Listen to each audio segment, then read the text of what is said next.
Hey guys, welcome back to the channel, and today we will be discussing the meaning behind the white horse that Rick Grimes finds in episode 4 of The Walking Dead Season 9.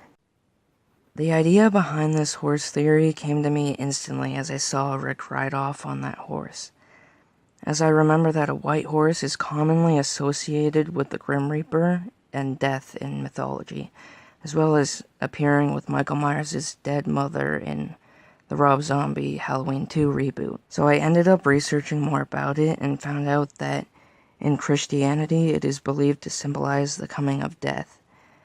I also found that in certain cultures that they are commonly used by kings and leaders, and in others it represents balance of wisdom and power, and even represents the transition between light and darkness. Does the horse's representation of death in Christianity indeed spell a certain doom for Rick?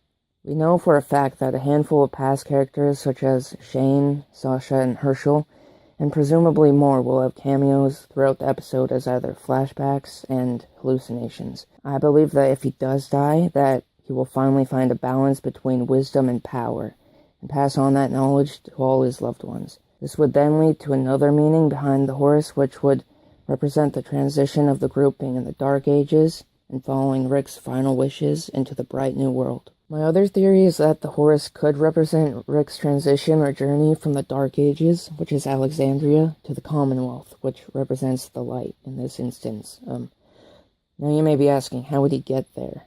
Well, my theory, along with many others, is that he could be rescued by Jadis, as she calls in the helicopter, which could in fact take him to Commonwealth. You also may be saying, why wouldn't he return between the 5-year time skip between episode 5 and 6? Well, he could very well be held captive and could be biding his time to take over and escape the Commonwealth. Or he could get amnesia from a possible future head injury, which would explain why he never made it back home. I'm going to end this episode with a few notable quotes throughout the series, to and from Rick Grimes. So I'm going to start it off with a quote from Rick and Michonne Grimes, the first one being Rick and the second being Michonne.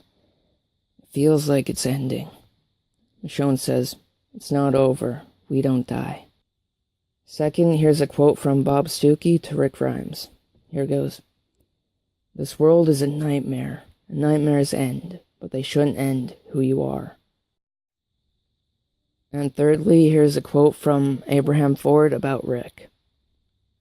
"Sorry I was an asshole. Come to Washington. The new world's gonna need Rick Grimes." And lastly, here's a quote from the man himself, Rick Grimes. "I don't know what we will find in DC, but I know that we will be okay, because this is how we survive. We tell ourselves that we are the Walking Dead."